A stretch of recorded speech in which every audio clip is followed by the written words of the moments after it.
Smart social science class में प्यारे बच्चों, आपका एक बार पुनः स्वागत और अभिनंदन है। हम लोग इसके पूर्व सामाजिक विज्ञान के कई लेसन का बहुविकल्पी प्रश्न हल कर चुके हैं। आज जो नया अध्याय के साथ हम स्टार्ट करने वाले हैं, खनिज और ऊर्जा संसाधन। प्यारे बच्चों, आज की जो क्लास होगी विनोद सर की, उसमें एक मैराथन की क्लास है ज्योग्राफी की, जिसमें आप लोगों को आज जितने भी 3-4 लेसन बाकी हैं बहुविकल्पी के रूप में, उसमें आप लोगों को सारे प्रश्नों का आज हल कराया जाएगा। और वो प्रश्न हल कराते हैं जो आपको परीक्षा में आते हैं। आप खुश रहिए और हंसते रहिए और मुस्कुराते रहिए। और सामाजिक विज्ञान को ज़्यादा आप बोझ मत लीजिए। सामाजिक विज्ञान को अगर विनोद सर के साथ स्मार्ट सोशल साइंस क्लास में रहेंगे तो आप इसको आराम से ऑब्जेक्टिव टाइप के प्रश्नों को हल कर लेंगे। एक बार पुनः कॉपी और पेन निकाल लीजिए। और परीक्षा के लिए टाइम बहुत कम बची हुई है। आज 17 तारीख है। 17 के बाद आपको मात्र 1 महीने क्या 1.5 महीने तक लगभग आपका बचा हुआ है। तो इसलिए अब आपको ज़्यादा समय ना लेते हुए आप लोग लेकिन हंसते रहिए। और उसी क्रम में मैं बताना चाहता हूं कि खनिज क्या है। खनिज खनिज क्या होता है प्यारे बच्चों? खनिज एक सुई से लेकर के एक हवाई जहाज तक बनाने में खनिजों की आवश्यकता पड़ती है। और इसको मैं खनिज के विषय में डिटेल आप लोगों को जब वर्णनात्मक 1 वर्णनात्मक 2 है उसमें बताऊंगा। लेकिन इसमें सामान्य रूप से जान जाइए आप कि वे वस्तुएं जो धरातल के नीचे से खोद कर निकाली जाती हैं, वो वस्तुएं जो धरातल से नीचे खोद करके निकाली जाती हैं उसे खनिज कहते हैं। ये खनिज जो है भौतिक रूप से आप लोगों की विशेषताएं इसमें पाई जाती हैं और रासायनिक रूप से इसमें गुण होते हैं और उन गुणों के रूप में हम पहचानते हैं। और हम जानते हैं कि जो धरातल की सतह पे पाई जाती हैं उसको उत्खनन के द्वारा प्राप्त किया जाता है और जो धरातल के गहराई के नीचे पाई जाती हैं उसको खनन कहते हैं। और प्यारे बच्चों, ये 2 तरह के होते हैं, एक होता है धात्विक, एक होता है आधात्विक। धात्विक में जिसमें लौहांश की कुछ मात्राएं होती हैं और धात्विक में एक क्या होता है, एक चमक होती है और चमक के साथ साथ आप लोगों को इन खदानों से निकाल करके उसको साफ कर लिया जाता है और साफ करने के बाद उसमें एक चमक आ जाती है। जैसे सोना आप देखते होंगे, आपके घर आपकी मम्मी पापा बहन भाभी सभी लोग सोने का कुछ न कुछ गहना जरूर पहने होंगे, तो उसमें आप लोगों को लाइट जरूर मिलती होगी, देखते होंगे। उसी चांदी का भी देख लीजिए, चांदी का भी आप लोग भी यूज करते होंगे या करती होंगी। तो ठीक उसी तरह से आध्यात्मिक, जिसमें लोहांश की मात्रा नगण्य होती है, उसको आध्यात्मिक में कहा जाता है। जैसे अभ्रक है, मैग्नीज है, नमक है, जिप्सम है, चूना पत्थर है, ये सब क्या है? खनिज तेल है। ये सब क्या है? आध्यात्मिक है। अब ज्यादा कुछ समय ना लेते हुए मैं आप लोगों का ऑब्जेक्टिव टाइप के प्रश्नों पर आता हूं।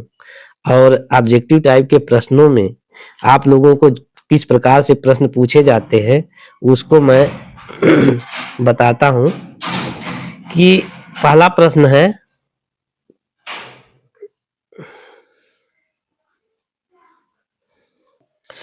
कौन सा राज्य मैग्नीज का सबसे बड़ा उत्पादक राज्य है? इसमें विकल्प आते हैं छत्तीसगढ़, झारखंड, उड़ीसा, कर्नाटक। तो इसमें हम लगाएंगे उड़ीसा।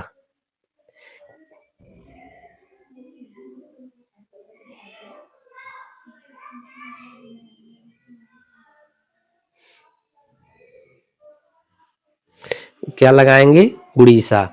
फिर दूसरा क्वेश्चन आता है, कोयला निम्नलिखित में से किस प्रकार का संसाधन है? अजैव संसाधन, प्रवाह संसाधन, अनवीकरण योग्य, नवीकरण योग्य। प्यारे बच्चों, मैं इसके पहले बता चुका हूं कि अनवीकरण और नवीकरण क्या होता है। तो ये कोयला क्या होता है कि आप जानते होंगे प्यारे बच्चों कि आपके यहाँ खाना बनता होगा, अगर लकड़ी से खाना बनता होगा तो आप एक बार जला करके अगर लकड़ी को जला देते हैं तो फिर लकड़ी पुनः प्राप्त हो जाती है? प्राप्त होती है? नहीं प्राप्त होती होगी। तो जब नहीं प्राप्त हो रही है तो इसका मतलब क्या हो गया? ये अनवीकरण संसाधन है। ठीक उसी तरह से कोयला जलाने पर आपको दोबारा कोयला प्राप्त नहीं होगा। यदि पानी को उबाल करके पानी से बर्फ बना दिया जाता है, फिर बर्फ से पानी बन जाता है, तो ये क्या होता है? ये आप लोगों का नवीकरणीय कहा जाता है। तो उसी तरह से इसका मतलब होगा जो पुनः हम प्राप्त कर सकते हैं।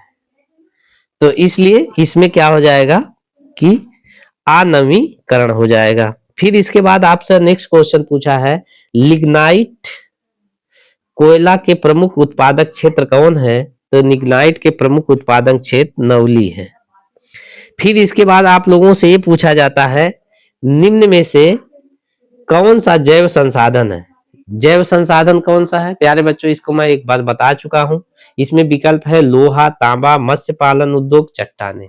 मत्स्य पालन में मछली होगी। मछली क्या है? जीव है, सांस लेती है, एक वृद्धि होती है, सारी प्रक्रिया उसमें एक जीव होता है।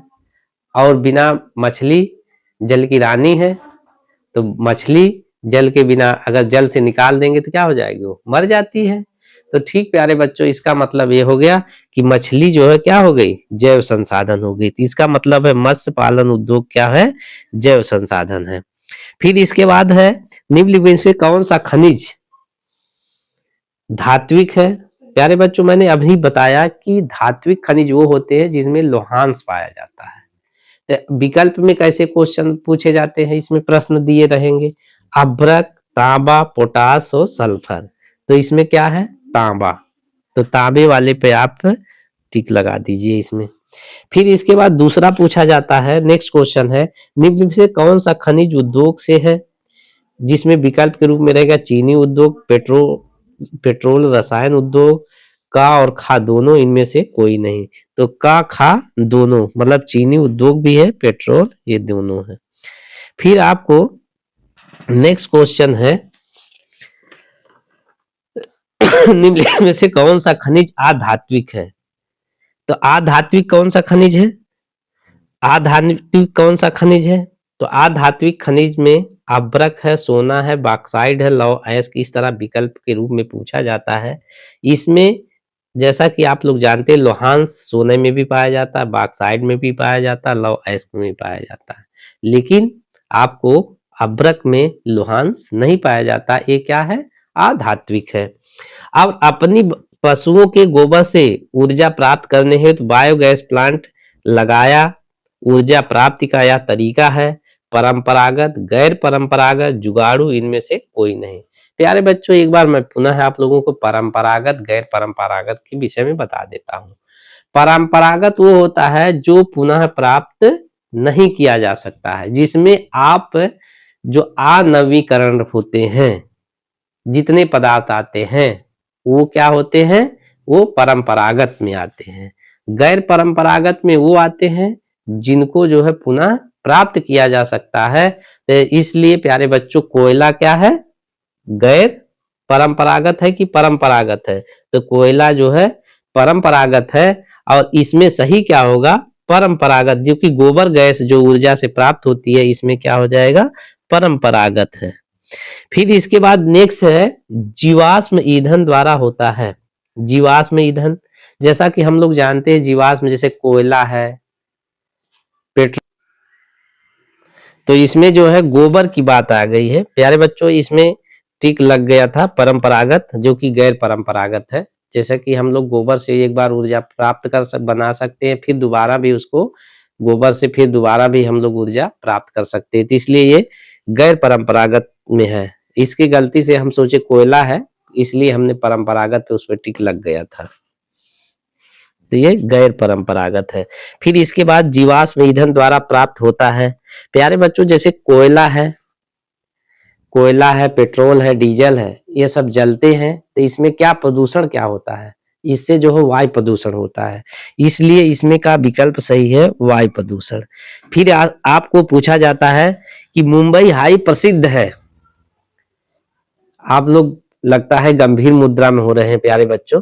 आप लोग मुंबई गए हैं कि नहीं गए? कोई न कोई आपका रिश्तेदार कोई न कोई जरूर होगा। मुंबई किस लिए प्रसिद्ध है? फिल्मी दुनिया के लिए ना। लेकिन आप लोग अगर इसमें आ जाएगा विकल्प मुंबई हाई किस लिए प्रसिद्ध है, तो क्या विकल्प लगाएंगे? पेट्रोल रसायन के लिए, तांबा के लिए, सौर ऊर्जा के लिए, फिल्मी दुनिया के लिए। तो सारे बच्चे लगभग करके 99% बच्चे किसमें लगाएंगे? फिल्मी दुनिया के लिए। प्यारे बच्चों, ये फिल्मी दुनिया के लिए नहीं प्रसिद्ध है, ये प्रसिद्ध है पेट्रोलियम के लिए। ठीक है, इसलिए आप लोग इस पे विशेष ध्यान दीजिए। ये प्रश्न कई बार पूछा जाता है। क्यों? क्योंकि थोड़ा सा ये प्रश्न टेक्निकल है कि मुंबई हाई, तो सीधे हम कहाँ पे जाएंगे कि मुंबई किस लिए प्रसिद्ध है? वहां के फिल्मी दुनिया के स्टार आते हैं। फिल्मी दुनिया के स्टार के नाम, 2-4 नाम बताइए। अमिताभ बच्चन का, मिथुन का, धर्मेंद्र का, तमाम। आप लोग तो इस समय फिल्म आप लोग खूब देखते हैं। चलिए प्यारे बच्चों, फिल्म भी देखते रहिए और स्मार्ट सोशल साइंस क्लासेस में भी आप लोग इससे जुड़े रहिए। फिर आप लोगों का नेक्स्ट क्वेश्चन है एंथ्रोसाइट का संबंध किस खनिज से है? प्यारे बच्चों, एंथ्रोसाइट एक अच्छे किस्म का कोयला होता है। इसका विकल्प में कैसे पूछा जाता है? तांबा, सोना, बॉक्साइट, कोयला। तो आपको कोयले में टिक लगा देना है, कोयला। फिर इसके बाद आप लोगों से पूछा जाता है कोरबा प्रसिद्ध है।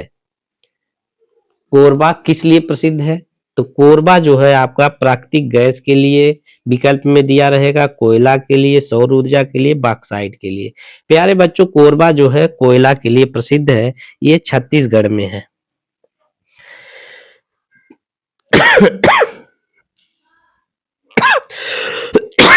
नेक्स्ट क्वेश्चन है हेमेटाइट का संबंध किस खनिज से है? प्यारे बच्चों, ये भी पूछा जाता है। ये जो खनिज होते हैं इनके अयस्क होते हैं।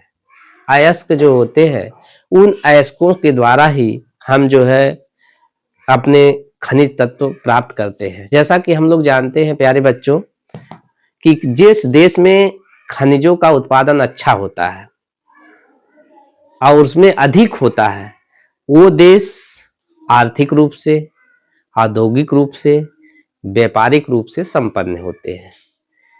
तो हम इसमें जानते हैं कि हेमेटाइट का संबंध किस खनिज से है? तो हेमेटाइट का संबंध जो है लौह अयस्क से है। ये हेमेटाइट जो है लौह अयस्क का एक बहुत अच्छा माना जाता है, अच्छी किस्म का माना जाता है हेमेटाइट। फिर आपको नेक्स्ट क्वेश्चन है निम्नलिखित में से कौन सा खनिज आधारभूत है?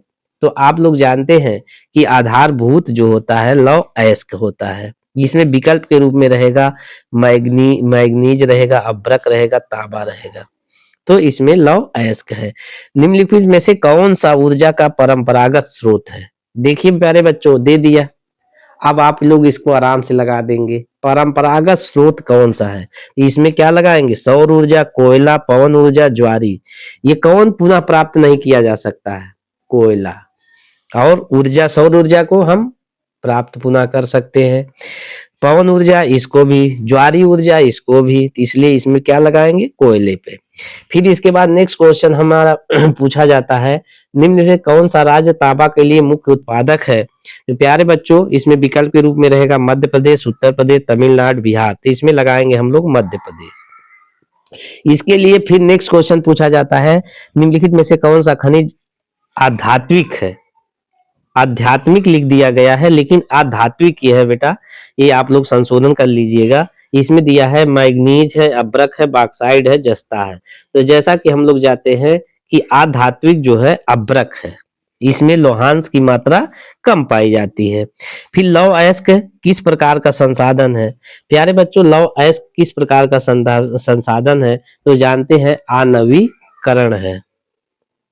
फिर इसके बाद नेक्स्ट क्वेश्चन है, आप लोगों को पूछा जाता है कि निम्नलिखित में से कौन सा संसाधन गैर परंपरागत है? तो निम्नलिखित में से कौन सा संसाधन गैर परंपरागत है? तो गैर परंपरागत है पवन ऊर्जा। इसमें विकल्प दिया गया है, कोयला है, प्राकृतिक गैस है, पवन ऊर्जा है, खनिज तेल है। तो कोयला भी समाप्त हो जाएगा, प्राकृतिक गैस भी समाप्त हो जाएगी जिसको सीएनजी है, ठीक है। फिर इसके बाद एलपीजी है, ये सब क्या हो जाएंगे, एक समय समाप्त हो जाएंगे। लेकिन क्या जो है पवन ऊर्जा समाप्त हो जाएगी? नहीं समाप्त हो जाएगी। तो इसलिए ये क्या है, गैर परंपरागत है। फिर इसके बाद नेक्स्ट क्वेश्चन है, निम्नलिखित में से कौन सा राज्य है बॉक्साइट प्रमुख उत्पादक है? तो बॉक्साइट के लिए सबसे ज्यादा बॉक्साइट उत्पादन करता है उड़ीसा। फिर इसके बाद नेक्स्ट क्वेश्चन है, निम्नलिखित में से कौन सा धात्विक खनिज है? धात्विक खनिज जिसमें धात्विक का मतलब, इसका मतलब लोहांश का कुछ अंश पाया जाता है। इसमें है चूना पत्थर, सल्फर, मैग्नीज, कोयला। तो इसमें है मैग्नीज है जो कि इसमें पाया जाता है। प्यारे बच्चों, इसी के साथ हम लोग नेक्स्ट चैप्टर में चलते हैं। तो उसमें के बहुविकल्पी प्रश्न किस प्रकार से पूछे जाते हैं इसको मैं बता देना चाहता हूं। नेक्स्ट चैप्टर है हमारा है एक सेकेंड हाँ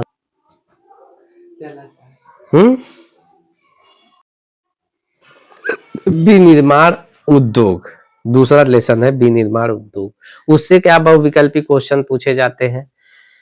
अब प्यारे बच्चों, विनिर्माण के विषय में बताया चुका हूं कि जैसे प्राथमिक क्षेत्रक, द्वितीय क्षेत्रक, तृतीय क्षेत्रक। विनिर्माण क्षेत्र जो है द्वितीय क्षेत्रक में आता है। तो उसी क्रम में मैं आज ज्यादा आप लोगों को समय ना लेते हुए बहुविकल्पी प्रश्न पे आता हूं। और बहुविकल्पी प्रश्न किस प्रकार से पूछे जाते हैं, झारखंड के 2 जगह जहां इस्पात केंद्रों का नाम बताइए। ये गलती से हो गया है कि उसमें पूछ दिया गया है, तो आप लोग जो है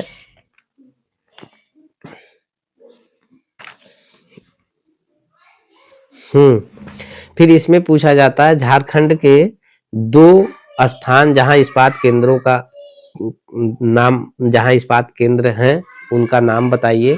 प्यारे बच्चों, हम लोग जानते हैं कि उसमें विकल्प के रूप में कैसे क्वेश्चन पूछा जाता है। तो उसका विकल्प आपको दिया रहेगा हीरापुर। यहाँ लोग लिख दिया गया है, लोग नहीं स्थान होना चाहिए। प्यारे बच्चों, आप लोग सुधार कर लीजिएगा। हीरापुर और कुल्टी, विजयवाड़ा और चंद्रवती। फिर इसके बाद तीसरा विकल्प है बोकारो और जमशेदपुर, और चौथा विकल्प है राउरकेला और भिलाई। प्यारे बच्चों, बोकारो और जमशेदपुर। तो इसलिए इसमें विकल्प सही है बोकारो और जमशेदपुर, सी वाला विकल्प सही है। फिर इसके बाद नेक्स्ट क्वेश्चन पूछा जाता है, सूती वस्त्र उद्योग किस प्रकार आधारित उद्योग है? सूती वस्त्र, जैसा सूती वस्त्र किससे बनेगा? कपास से बनेगा। कपास क्या है? कृषि से। इसमें विकल्प के रूप में जो रहेंगे उसमें आप लोग के रहेगा कृषि आधारित उद्योग है, सहकारी क्षेत्र का उद्योग है, खनिज आधारित उद्योग है, जलपोत आधारित है। तो किससे है? कृषि से। तो कृषि पे आप लोग टिक लगा दीजिएगा।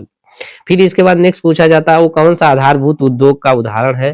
तो कौन सा आधारभूत का अभी मैंने बताया हूं, लोहांश। क्या है? लोहांश, लौह इस्पात। लोहांश बताया, लौह अयस्क, लौह इस्पात जो है ये क्या होता है? आधारभूत उद्योग का उदाहरण है। फिर इसके बाद पूछा जाता है, भारत का पहला लौह इस्पात संयंत्र केंद्र कहाँ स्थापित हुआ होता? प्यारे बच्चों, ये हुआ था जमशेदपुर। जमशेदपुर कहाँ पे है? झारखंड में स्थित है। तो आप जमशेदपुर को यहाँ पे टिक लगा देंगे, सी वाला विकल्प सही है। फिर इसके बाद पूछा जाता है, उद्योगों से किस प्रकार का प्रदूषण होता है? प्यारे बच्चों, जानते हैं कि आप लोग जो उद्योग धंधे होते हैं उसमें चिमनियां लगी होती हैं बड़ी बड़ी, तो इससे क्या होता है, किस चीज का प्रदूषण होता है? इसमें ध्वनि भी होती है, वायु भी होती है, फिर इसके बाद भूमि प्रदूषण होता है, ये सारे प्रदूषण होते हैं। इसलिए इन लोगों से, इन औद्योगिक जो प्रकार के जो प्रदूषण होते हैं ये सभी लोगों को प्रदूषित करता है, इसलिए इसमें से सभी को हम टिक मार देते हैं। फिर इसके बाद कौन सा उद्योग दूरभाष कंप्यूटर आज संयुक्त निर्मित करते हैं? तो प्यारे बच्चों जो है हम जानते हैं कि इसमें विकल्प के रूप में कैसे पूछा जाता है, स्टील है, एल्युमिनियम है, इलेक्ट्रॉनिक है, सूचना प्रौद्योगिकी है, तो इसमें इलेक्ट्रॉनिक क्या सही है, इलेक्ट्रॉनिक, सी वाला विकल्प इसमें सही है। फिर आपसे नेक्स्ट क्वेश्चन पूछा जाता है सॉफ्टवेयर प्रौद्योगिकी पार्क क्या है, तो सॉफ्टवेयर प्रौद्योगिकी पार्क क्या है, तो प्यारे बच्चों विकल्प में रहेगा आपको सॉफ्टवेयर विशेषज्ञों की एकल विंडो सेवा है, उच्च आंकड़े संचार सुविधा प्रदान करती है, या एक आधुनिक तकनीक पार्क होता है, उपमें से कोई नहीं। तो इसमें पहला वाला विकल्प सही है प्यारे बच्चों। फिर इसके बाद आपको लोगों को फिर पूछा जाता है, कई बार प्रश्न पूछा जाता है, प्रथम अंतरराष्ट्रीय पृथ्वी सम्मेलन कहाँ हुआ था और इसका आयोजन किस नगर में हुआ था, तो प्यारे बच्चों इसमें है न्यूयॉर्क है, रियो डी जेनेरो है, तो ये रियो डी जेनेरो में हुआ था। ये कहाँ पे स्थित है, या ब्राजील में स्थित है। फिर इसके बाद है पहला सीमेंट संयंत्र केंद्र कहाँ स्थापित किया गया था, तो ये है मद्रास। प्यारे बच्चों मद्रास पे आप लोग टिक लगा दीजिएगा। बोर तो नहीं हो रहे होंगे, मैं आशा करता हूँ आप लोग बोर नहीं हो रहे होंगे। हंसते रहिए, मुस्कुराते रहिए और सोशल साइंस स्मार्ट क्लास से जुड़े रहिए। फिर इसके बाद नेक्स्ट क्वेश्चन आप लोगों से कई बार पूछा जाता है, एजेंडा 21 का संबंध किससे है। प्यारे बच्चों इसको मैं बता चुका हूँ, एजेंडा 21 और सतत पोषणी विकास भी बता चुका हूँ, इसलिए एजेंडा 21 किससे होता है, सतत पोषणी विकास से होता है। लेकिन विकल्प के रूप में कैसे इसमें दिया रहता है क्वेश्चन, उसको थोड़ा सा आप लोगों को मैं बताना चाहता हूँ। दिया रहेगा विकल्प में ओजोन क्षरण से, वैश्विक तापन से, जलवायु परिवर्तन से, सतत पोषणी विकास से। तो किस में लगाएंगे आप, सतत पोषणी विकास में लगाएंगे। फिर इसमें नेक्स्ट क्वेश्चन है, निम्नलिखित कौन सा आधारभूत उद्योग का उदाहरण है, तो मैंने अभी बता चुका हूँ, इसके पहले भी क्वेश्चन एक बार रिपीट हुआ है, लेकिन इनमें विकल्प अलग अलग थे, लेकिन उसमें जो सही विकल्प है उसमें इसमें भी दिया गया है, उसमें भी दिया था। इसमें दिया है सूती वस्त्र है, लौह इस्पात है, मोटर गाड़ी उद्योग है, पेट्रोल रसायन है, तो इसमें है लौह इस्पात है। प्यारे बच्चों इसमें लौह इस्पात पे बी वाला विकल्प टिक लगा देंगे। नेक्स्ट क्वेश्चन है, निम्नलिखित में से कौन सा उद्योग बॉक्साइट को कच्चे माल के रूप में प्रयोग करता है, तो इसमें है एल्युमिनियम। क्या है, एल्युमिनियम सही है, लेकिन विकल्प में क्या क्या पूछा जाता है, एल्युमिनियम है, सीमेंट है, सूती वस्त्र है, जूट है, तो इसमें आप लोग लगाएंगे एल्युमिनियम। फिर इसके बाद नेक्स्ट क्वेश्चन पूछा जाता है, निम्न में कौन सा उद्योग चूना पत्थर और कच्चे माल के रूप में प्रयुक्त होता है, तो प्यारे बच्चों ये इसमें जो कच्चे माल के रूप में प्रयुक्त होता है वो होता है सीमेंट होती है। क्या होती है, सीमेंट होती है। फिर इसके बाद नेक्स्ट क्वेश्चन पूछा जाता है, आप निम्न में से कौन सा खनिज आधारित उद्योग है, तो खनिज आधारित उद्योग सूती वस्त्र है।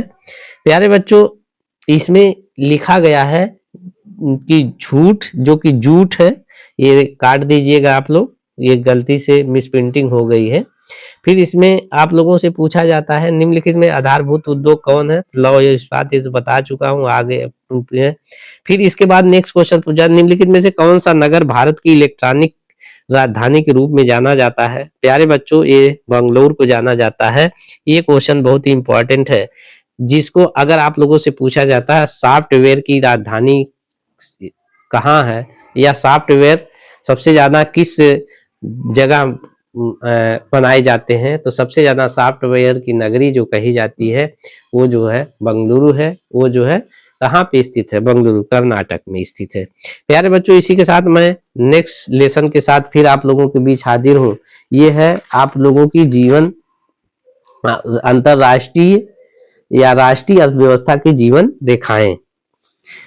तो इसमें पूछा जाता है यातायात का सबसे महंगा साधन कौन सा है। प्यारे बच्चों हम लोग, आप लोग मेरे ख्याल से ट्रेन से सफर कर चुके होंगे, बस से सफर कर चुके होंगे, वायुयान से सफर किए हैं, नहीं किए होंगे। तो इसका मतलब है ट्रेन सस्ती है, बस थोड़ा उससे महंगा है, लेकिन उससे सबसे ज्यादा महंगा क्या है, वायुयान।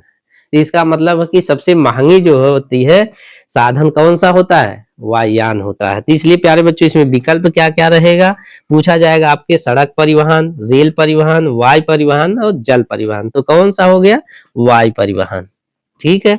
फिर इसके बाद निम्नलिखित में से किसी वस्तु का भारत में निर्यात नहीं किया जाता है। तो प्यारे बच्चों, आपके यहाँ सबसे ज्यादा अधिक मात्रा में जो इनमें विकल्प के रूप में है, उसमें सबसे ज्यादा कोयला है।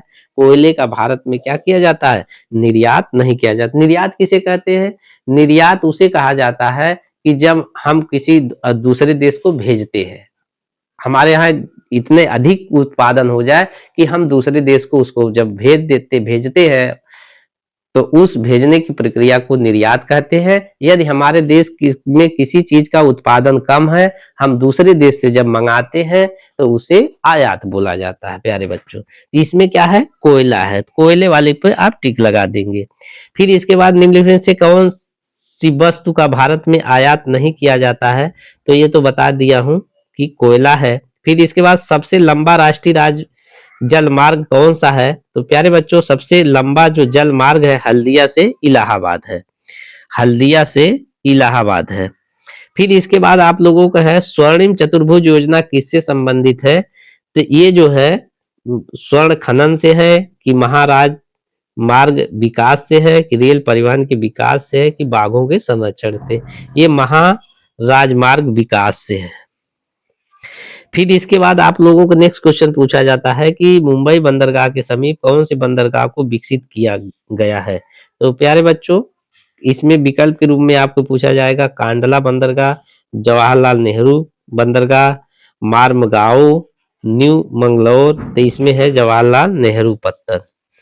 फिर इसके बाद नेक्स्ट है निम्नलिखित में से सब दो या दो से अधिक देशों के बीच व्यापार को दर्शाता है, वो क्या होता है? इसमें होता है अंतरराष्ट्रीय व्यापार होता है। क्या होता है? अंतरराष्ट्रीय व्यापार होता है। तो इसमें अंतरराष्ट्रीय व्यापार पे आप लोग टिक लगा दीजिएगा। फिर इसके बाद नेक्स्ट क्वेश्चन आप लोगों से पूछा जाता है कि फिर नेक्स्ट क्वेश्चन पूछा जाता है भारत का अधिकांश विदेशी व्यापार होता है किसके द्वारा होता है? जैसा कि हमने बता चुका कि रेल मार्ग हर जगह पहुंची नहीं जा सकती है। फिर इसके बाद ये सड़क मार्ग से भी नहीं, सबसे ज्यादा जो विदेशी व्यापार होता है वो समुद्री मार्ग से होता है। इसमें विकल्प में क्या क्या कैसे पूछा जाएगा? सड़क मार्ग, समुद्री मार्ग, रेल मार्ग है, वायु मार्ग है। तो आप किससे ज्यादा व्यापार किया जाता है अंतरराष्ट्रीय रूप से? समुद्री मार्ग से। तो इसमें किसको टिक लगा देंगे? समुद्री मार्ग से, जिसको जल परिवहन कहते हैं। फिर इसके बाद भारत की वायु परिवहन का राष्ट्रीयकरण कब हुआ था?